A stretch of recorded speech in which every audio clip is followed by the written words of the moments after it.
Section 1, Listening Comprehension. Find the directions for this section of the test in your book and read along with them as they are read to you on the tape. This section tests your ability to comprehend spoken English. It is divided into 3 parts, each with its own directions. During actual exams, you are not permitted to turn the page during the reading of the directions or to take notes at any time. Part A, Directions. Each item in this part consists of a brief conversation involving 2 speakers.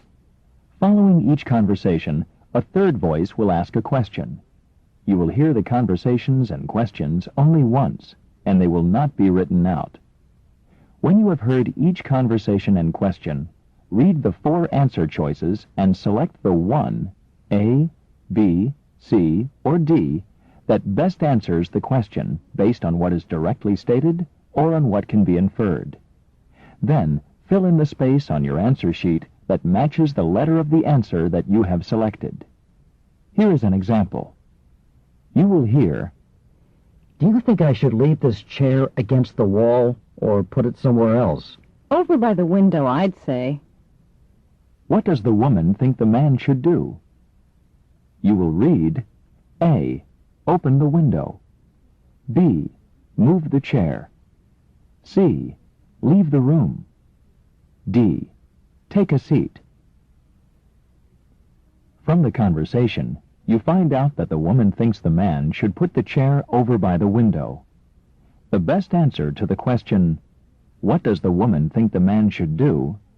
is B, move the chair. You should fill in B on your answer sheet. Now, let's begin with the first conversation. Number 1. I thought you were going to pick up some strawberries to have after dinner. "I went by Bailey's Market to get some, but they were fresh out." What does the man mean?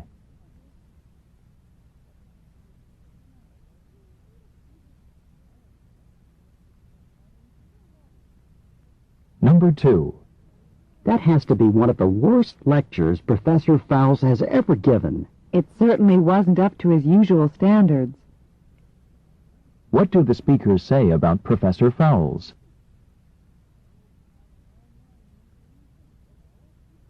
Number 3. "I hate missing breakfast." Me too. But if we'd stopped for breakfast, we would have missed the appointment. What did the speakers do this morning? Number 4. "I bought a new bicycle this week." Glad to hear it. What kind? What does the woman ask the man about the bicycle?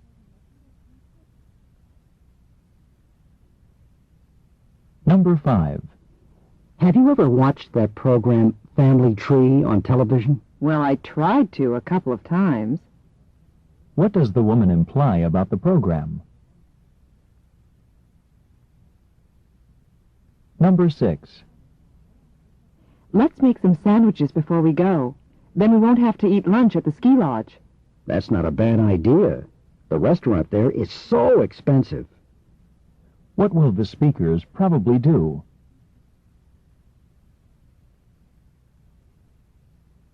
Number 7.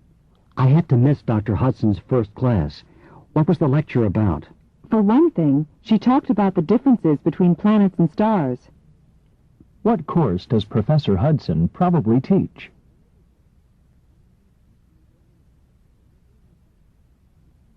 Number 8. "If you'd like to sing along, here are the lyrics for that song." Oh, I already know them by heart. What does the woman mean?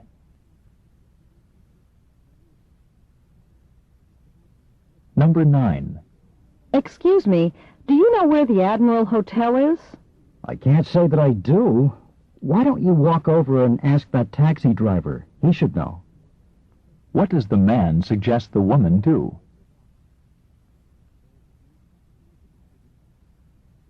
Number 10. Tim sure got these clean. I'll say, you can hardly tell that there are panes of glass in them. What are the 2 speakers probably discussing? Number 11. What time is Dean Metzger's reception tonight? 7? That's tonight? What had the man not been aware of?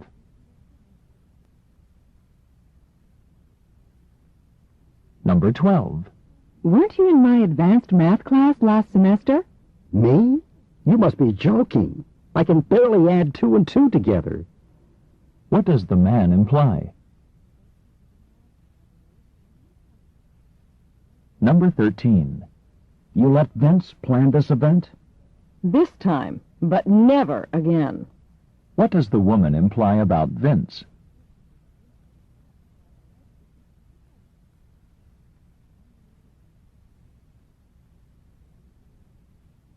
Number 14. What was the matter with Jack last night? I don't know. He was a nervous wreck, though, wasn't he? What do the speakers say about Jack?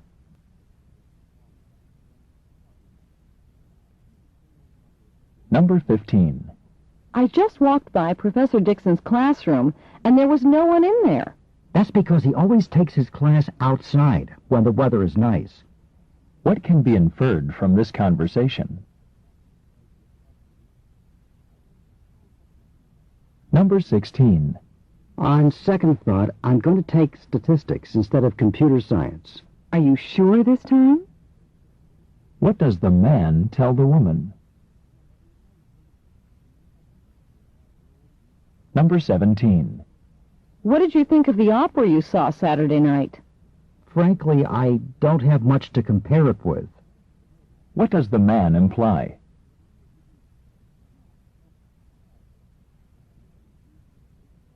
Number 18.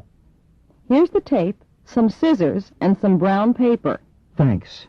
Now, I just need to find Richard's address. What is the man probably going to do?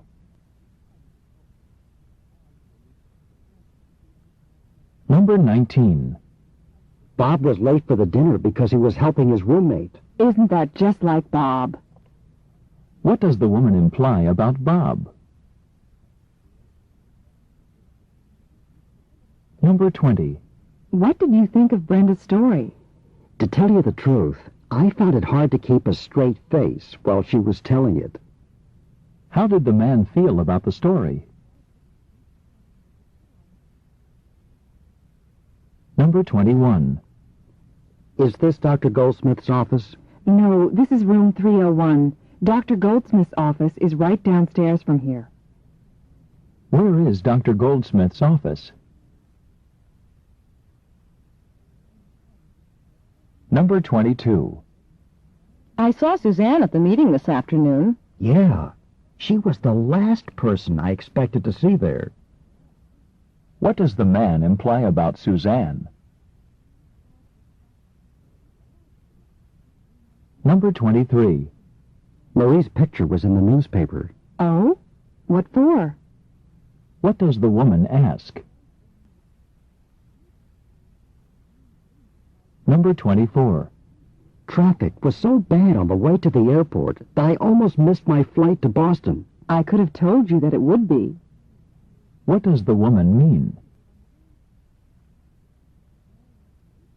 Number 25. That seafood restaurant on College Avenue is going to close down after just 2 months. So I heard. Too bad. What does the man mean? Number 26. Here you are, sir. A hamburger and a large drink. Wait a second. That's what you call large? What does the man imply? Number 27. Peter, want to play softball? No, I have to go down to the lumber yard now. I'm building some bookshelves. What will Peter probably do next? Number 28. No, Emma's not here. She went to choir practice. Oh, she must be feeling much better then. What had the man assumed about Emma? Number 29. How did you find out about this lecture series? Just through word of mouth. What does the woman say about the lecture series? Number 30. Have you decided whether you're staying at the Buckley House or the Sherman Hotel during the conference? I didn't have to decide. The Buckley was already completely booked. What can be inferred from this conversation?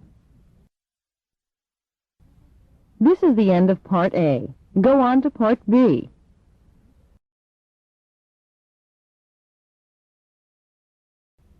Now read along with the directions for Part B in your book as they are read to you on the tape.